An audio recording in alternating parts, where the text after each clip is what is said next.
비가 그친 하늘에 무지개가 뜨면 우리는 손가락으로 가리키며 말하죠. 저기 무지개 떴다. 저기 저 산 위 어디인가에 무지개가 걸려 있다고요. 그런데 무지개는 저기 있지 않습니다. 사실은 어디에도 없어요. 무지개는 하늘에 걸린 물체가 아니라 태양과 물방울과 당신의 눈, 이 셋이 정확히 한 각도로 맞아 떨어질 때만 나타나는 방향입니다. 그래서 지금 당신 옆에 선 사람은 당신과 같은 무지개를 보는 게 아니에요. 그 사람 눈에는 다른 빛방울에서 온 빛이 그 사람만의 무지개로 맺힙니다. 세상에 똑같은 무지개를 본 두 사람은 지금껏 단 한 명도 없었던 겁니다. 그래서 무지개 끝에 황금이 묻혀 있다는 옛 이야기는 처음부터 이룰 수 없는 약속이었어요. 당신이 다가가면 무지개도 정확히 그만큼 물러납니다. 끝에 닿을 수 없거든요.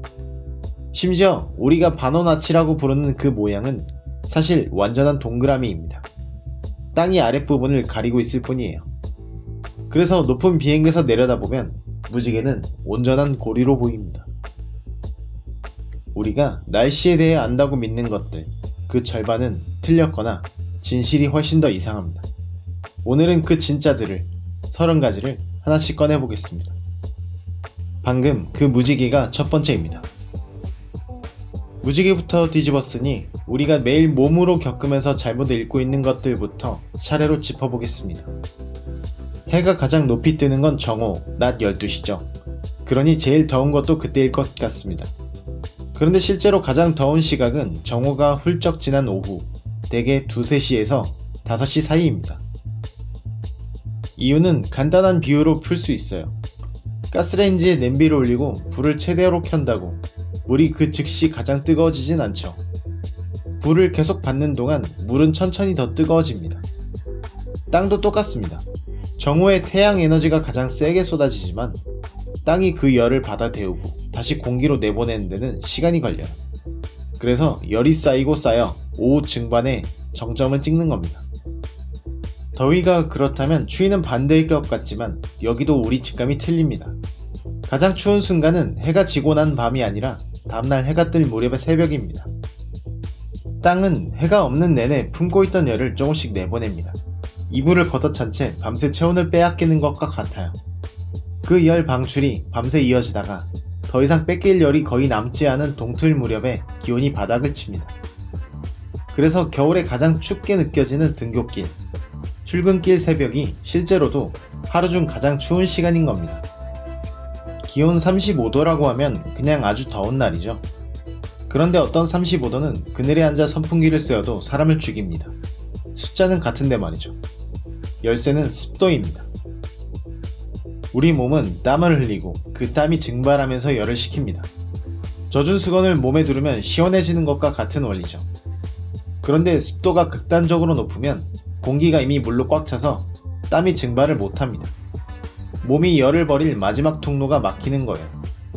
이걸 온도와 습도를 합쳐 습구 온도라고 부르는데 이 값이 35도에 이르면 아무리 건강한 사람도 몇 시간 안에 위험해집니다. 더 무서운 건 최근 연구에서 그보다 낮은 온도에서도 사람들이 죽어나갔다는 겁니다. 역사상 최악의 폭염들을 다시 분석했더니 다들 이 죽음의 경계선보다 낮은 온도에서 이미 수천 명씩 목숨을 잃었어요. 우리가 안전하다고 믿던 선이 사실 너무 후하게 그어져 있던 겁니다.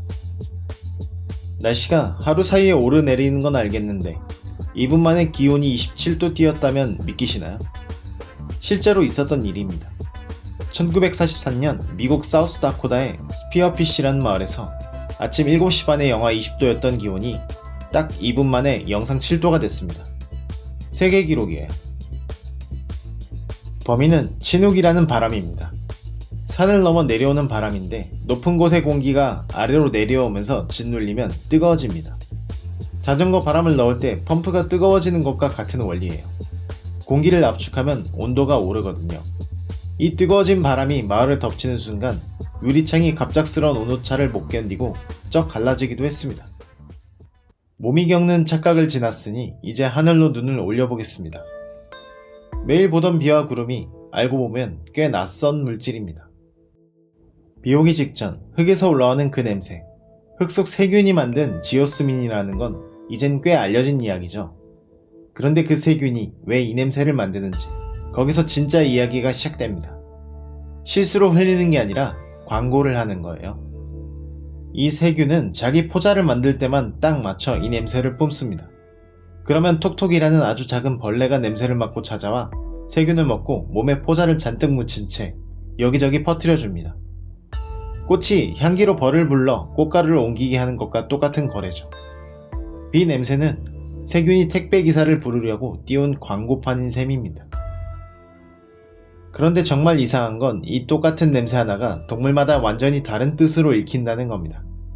초파리에게 이 냄새는 죽음의 경보예요. 초파리 코에는 오직 이 냄새만 잡아내는 전용 신경회로가 딱 하나 있는데 이게 켜지면 옆에 아무리 달콤한 과일 냄새가 있어도 다 무시하고 도망칩니다. 이 냄새가 곧 상한 먹이, 독한 세균이 있다는 신호거든요. 실제로 세균에서 이 냄새를 만드는 유전자를 없앴더니 초파리가 겁없이 거기에 알을 낳았고 그 애벌레는 전부 죽었습니다. 초파리에게 이 냄새를 맡는 것이 곧 목숨을 지키는 일인 겁니다. 낙타에게는 정반대로 생명의 지도입니다. 사막의 낙타는 이 냄새 하나로 최대 80km 밖에 오아시스를 찾아낸다고 알려져 있어요. 그리고 물을 마시면서 세균의 포자를 몸에 묻혀 저 멀리 다른 오아시스로 옮겨줍니다. 세균 입장에선 사막을 건너는 배달부를 얻는 셈이죠. 그러면 인간에게는요? 우리에게 이 냄새는 향수입니다. 1964년 이 냄새를 처음 연구한 과학자들이 여기에 이름을 붙였어요. 페트리코어. 돌을 뜻하는 페트라와 신의 몸속을 흐르는 피를 뜻하는 이코르를 합친 말입니다. 그러니까 똑같은 분자 하나가 초파리에게는 죽음의 사이렌이고 낙타에게는 물의 지도이며 우리 인간에게는 돌틈으로 흐르는 신의 피 냄새인 것입니다. 하늘에 두둥실 떠있는 하얀 뭉게구름, 솜사탕처럼 가벼워 보이죠?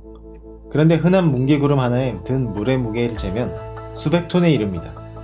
코끼리 수백 마리의 무게예요. 그렇게 무거운 게 어떻게 떠 있을까요? 비밀은 그 물이 아주 잘게 쪼개져 있다는 데 있습니다. 구름은 통짜 물덩어리가 아니라 눈에 안 보일 만큼 작은 물방울 수십억 개가 넓은 공간에 흩뿌려진 겁니다. 방울 하나하나는 너무 가벼워서 공기 저항에 걸려 거의 안 떨어져요. 먼지가 공중에 오래 떠 있는 것과 같습니다. 그 작은 방울들이 서로 뭉쳐 무거워지는 순간 그제야 비가 되어 떨어지는 거죠. 구름은 다 비슷한 높이에 떠 있을 것 같지만 어떤 구름은 거의 우주에 걸려 있습니다. 야광운이라는 구름인데 지상 80km 높이에 뜹니다. 보통 비구름의 10배가 넘는 높이에요. 여객기도, 대부분의 기상현상도 그 아래에서 벌어집니다. 이 구름의 정체가 특히 이상합니다. 그 높이는 영하 120도가 넘는 극한의 추위인데 거기서 얼음이 얼려면 뭔가 달라붙을 심지가 있어야 합니다. 그 심지가 바로 우주에서 떨어진 유성의 먼지예요. 별똥별이 타고 남은 미세한 재에 물이 얼어붙어 만들어진 구름인 겁니다. 해가 지평선 아래로 넘어간 밤, 이 구름만 남은 햇빛을 받아 전기처럼 푸르게 빛납니다. 구름이 하늘을 가로질러 굴러온다면 어떨까요? 호주 북부에는 모닝글로리라는 구름이 있습니다. 기다란 원통 모양으로 길이가 최대 1000km에 이릅니다. 서울에서 부산을 몇 번 왕복하는 거리의 구름이 지평선 이 끝에서 저 끝까지 하나로 이어져 거대한 파도처럼 밀려오는 겁니다. 이건 공기 속을 지나가는 물결입니다. 잔잔한 연못에 돌을 던지면 물결이 퍼지듯 대기에도 이런 파동이 생기는데 그 물결의 마루에서 공기가 위로 밀려 올라가며 수증기가 구름으로 응결하는 거죠. 글라이더 조종사들이 이 구름의 물결을 파도처럼 타기도 합니다. 우리는 구름 모양을 보고 날씨 기분을 읽는다고 생각하지만 어떤 구름은 그냥 낯설게 무섭습니다. 폭풍 아래에 젖꼭지처럼 둥근 주머니가 잔뜩 매달린 메머터스 구름, 그리고 하늘 전체가 성난 바다의 밑바닥처럼 일렁이는 아스페리타스 구름이 그렇죠. 특히 이 아스페리타스는 2017년에야 세계기상기구의 국제구름 도감에 새 이름으로 올랐습니다. 1951년 이후 66년 만에 도감에 더해진 새로운 형태였어요. 이런 구름들은 하늘의 기분이 아니라 그 위에서 벌어지는 난기류와 아래로 처박히는 찬 공기의 흔적입니다. 잔잔해 보이는 수면 아래 소용돌이가 치듯 우리가 올려다보는 건 대기가 요동친 자국인 셈이죠. 여기서부터 온도를 확 올리겠습니다. 하늘의 물을 지났으니 이제 하늘의 전기입니다. 그리고 번개는 우리가 배운 것과 거의 다릅니다. 번개는 구름에서 땅으로 내리꽂힌다고 배웠죠. 절반만 맞습니다. 번개는 위와 아래가 서로 마중 나가서 만나는 사건이에요. 먼저 구름에서 눈에 안 보이는 전기 통로가 계단을 밟듯 지그재그로 땅을 향해 더듬으며 내려옵니다. 그게 땅에 가까워지면 이번엔 땅에 있는 뾰족한 것들, 나무나 건물 꼭대기, 심지어 사람에게서도 전기가 위로 솟아오릅니다. 이 둘이 공중에서 딱 만나는 순간 통로가 완성되고 그제야 우리가 보는 그 눈부신 섬광이 위로 대쳐 올라갑니다. 우리가 번개라고 부르는 밝은 빛은 사실 아래에서 위로 흐르는 거예요. 번개가 치면 뒤따라 천둥이 울리죠. 번개의 소리쯤으로 여기기 쉽지만 천둥은 사실 폭발음입니다. 번개가 지나가는 그 가느다란 통로는 순식간에 태양 표면보다 몇 배나 뜨거워집니다. 그 자리의 공기가 갑자기 확 팽창하면서 폭탄이 터지듯 충격파를 만들어요. 풍선을 계속 불다 터뜨리면 펑 하는 것과 같은데 그 규모가 어마어마한 겁니다.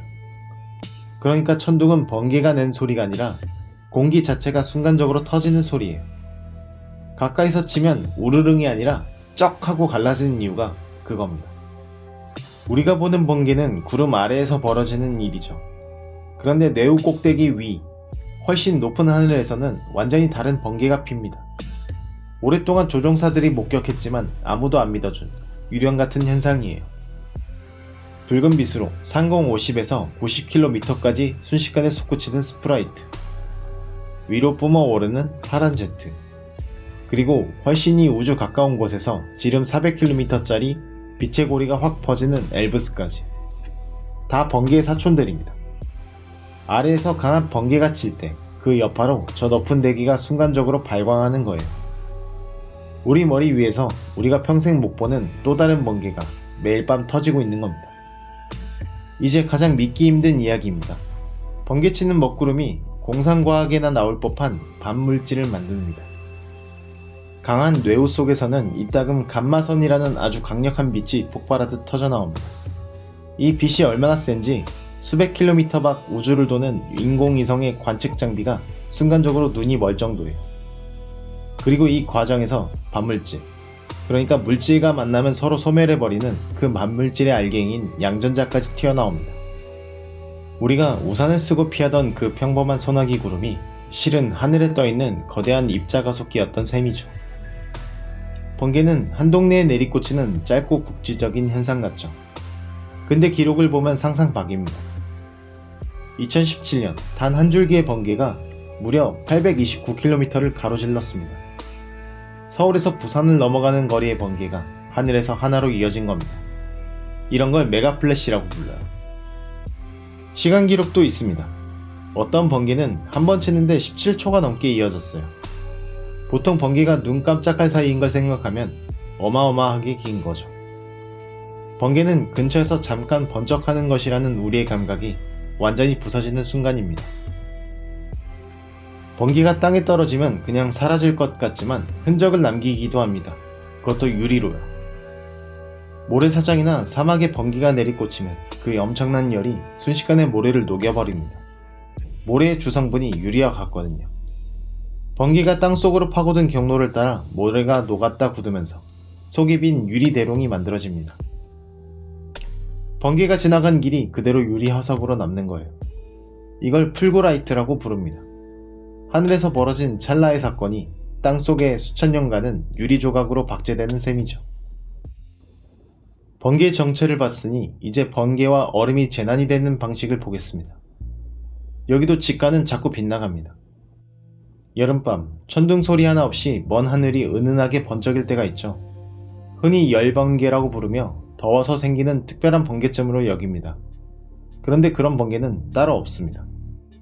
그건 그냥 아주 멀리서 치는 평범한 번개예요. 번개는 보이지만 천둥 소리는 대략 10몇 킬로미터를 넘으면 공기 중에 흩어져 우리 귀에 닿지 못합니다. 빛은 오는데 소리는 못 오는 거죠. 번쩍이만 남고 우르릉이 사라지니 소리 없는 신비한 번개처럼 보였던 겁니다. 이름만 그럴듯했지 그냥 지평선 넘어 남의 동네 소나기였던 셈입니다.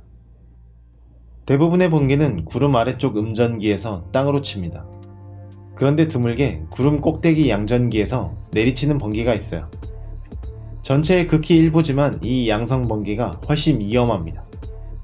보통 번개보다 몇 배나 강한 전류가 흐르는데 최대 370kA까지 측정된 적이 있습니다. 게다가 이 번개는 폭풍의 중심이 아니라 가장자리, 심지어 비가 그친 맑은 하늘에서도 수십 킬로미터를 날아와 내리꽂힙니다.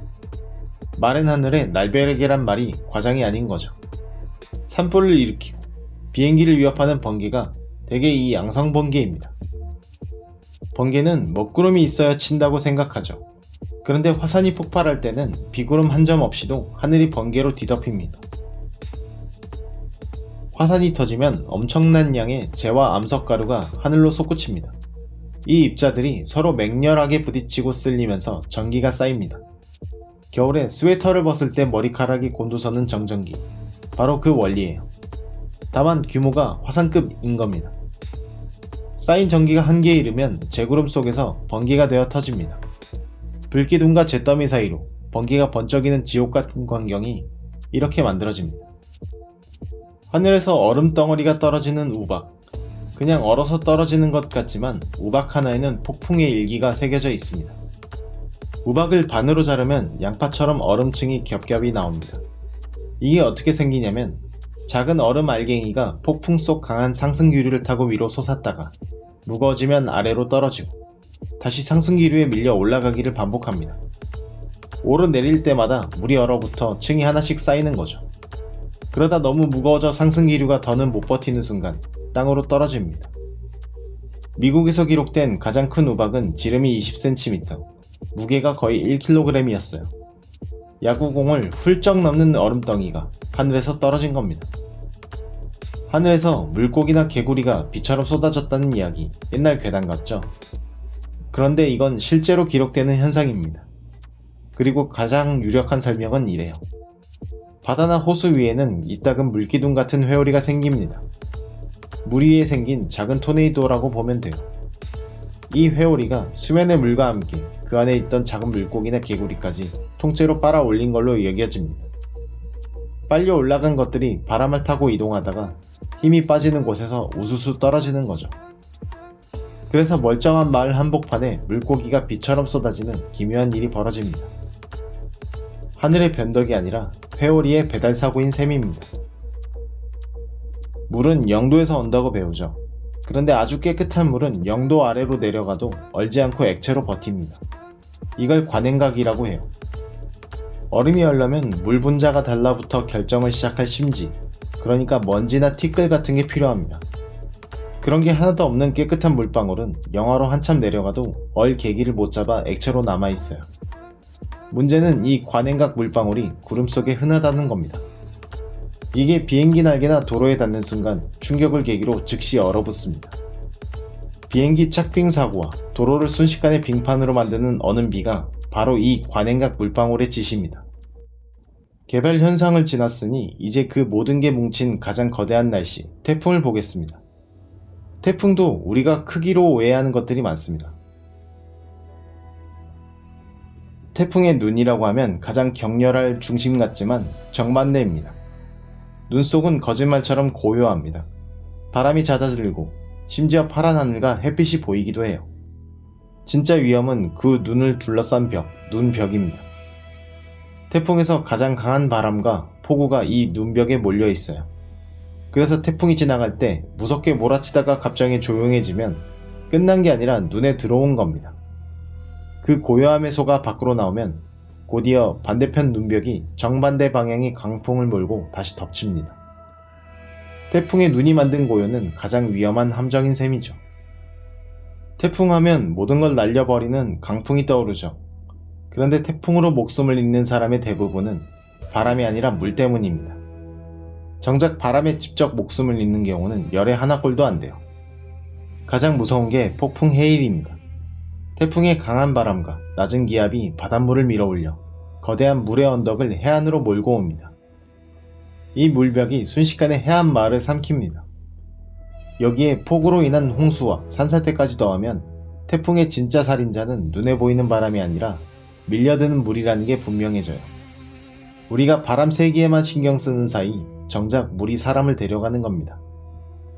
일기예보에서 태풍이 크다고 하면 강하다는 뜻으로 듣기 쉽습니다.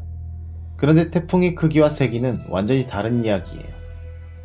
크기는 태풍이 구름을 얼마나 넓게 펼쳤느냐이고, 세기는 중심 바람이 얼마나 빠르냐입니다.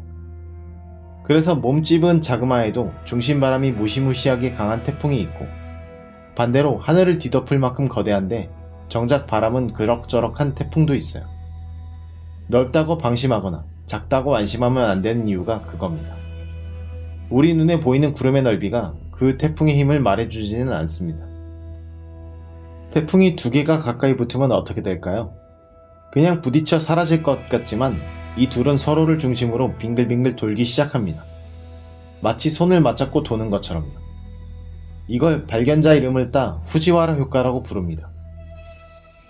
두 태풍이 대략 1400km 안으로 접근하면 서로의 회전에 이끌려 공통의 중심점을 두고 함께 돌아요. 그러다 힘이 더 센 쪽이 약한 쪽을 끌어당겨 통째로 집어삼키기도 합니다. 문제는 이 춤이 시작되면 태풍의 진로가 예측 불가능해진다는 겁니다. 어디로 튈지 모르게 되니 예보관들에게는 가장 골치 아픈 상황이죠. 태풍은 바다의 열을 먹고 살기 때문에 육지에 올라오면 힘이 빠져 사그라든다고 알려져 있죠. 대개는 맞습니다. 그런데 항상 그런 건 아닙니다. 땅이 이미 비에 흠뻑 젖어 있고 날씨가 충분히 더우면 젖은 땅에서 올라오는 수증기가 마치 바다처럼 태풍에 연료를 다시 공급합니다. 이걸 갈색 바다 효과라고 불러요. 육지를 바다처럼 착각하게 만드는 거죠. 그래서 상륙하면 끝이라고 방심한 내륙 지역이 되살아난 태풍에 더 큰 물폭탄을 맞기도 합니다. 바다는 떠났어도 위험은 안 끝난 겁니다. 실제로 2007년 열대 폭풍 에리는 텍사스에 상륙해 사그라든 듯 하다가 내륙 오클라호마에서 오히려 다시 힘을 얻어 태풍의 눈까지 새로 만들었습니다. 태풍은 왜 소용돌이처럼 빙글빙글 돌까요? 지구가 자전하기 때문입니다. 넓은 범위를 움직이는 바람은 지구가 도는 힘 때문에 똑바로 못 가고 휘어지는데 이걸 코리올리 효과라고 합니다. 이 휘어짐이 쌓여 거대한 회전이 되는 거예요. 그런데 여기서 흔한 오해 하나. 북반구와 남반구는 세면대 물이 빠지는 방향도 반대라는 이야기 들어보셨죠? 그건 사실이 아닙니다. 코리올리 효과는 태풍처럼 수백 킬로미터짜리 거대한 규모에서만 의미가 있어요. 세면대나 변기물처럼 작은 규모에서는 배수구 모양이나 물의 초기 흐름이 훨씬 크게 작용합니다. 지구의 자전은 태풍은 돌리지만 당신 집 세면대까지 신경 쓰지는 않습니다. 이제 마지막입니다. 날씨를 창밖 풍경으로만 봐왔다면 이 두 가지가 그 생각을 바꿔놓을 겁니다. 지구에서 가장 울창한 아마존 밀림과 가장 메마른 사하라 사막, 정반대인 이 둘이 사실은 연결되어 있습니다. 아마존은 사하라의 먼지를 먹고 삽니다. 밀림은 비가 워낙 많이 와서 식물에 꼭 필요한 양분인 인이 빗물에 자꾸 씻겨 나갑니다. 이 잃어버린 양분을 채워주는 게 놀랍게도 대서양 건너 사하라 사막에서 날아온 먼지예요. 매년 사하라의 한 마른 호수 바닥에서 먼지가 바람을 타고 대양을 건너 아마존에 2,700만 톤 넘게 쏟아집니다. 그 먼지 속에 든 인, 그러니까 식물의 양분만 따로 재도 매년 2만 톤이 넘어요. 밀림이 빗물에 잃어버린 딱 그만큼을 사막이 다시 채워주는 겁니다. 죽어있는 사막이 살아있는 밀림을 먹여 살리는 거죠. 두 곳은 지구 반대편에 떨어져 있지만 하나의 순환으로 이어져 있습니다. 마지막 사실입니다. 200여 년 전 지구에는 여름이 없는 해가 있었습니다. 1815년 인도네시아의 탐보라 화산이 인류 역사상 최대 규모로 폭발했습니다. 뿜어져 나온 제화가스가 하늘 높이 퍼져 햇빛을 가렸고 이듬해인 1816년 지구 전체의 기온이 뚝 떨어졌어요. 6월에 눈이 내리고 농작물이 얼어 죽었습니다. 흉년과 기근, 전염병이 세계를 덮쳤죠. 화산 하나가 지구의 여름을 통째로 지운 겁니다. 그런데 이 춥고 우중충한 여름에 뜻밖의 일이 벌어졌습니다. 스위스의 한 별장에 갇힌 젊은이들이 비 때문에 나가지도 못하고 무서운 이야기 짓기 내기를 했어요. 그중 한 명이었던 메리 셸리가 그때 쓴 이야기가 바로 프랑켄슈타인입니다.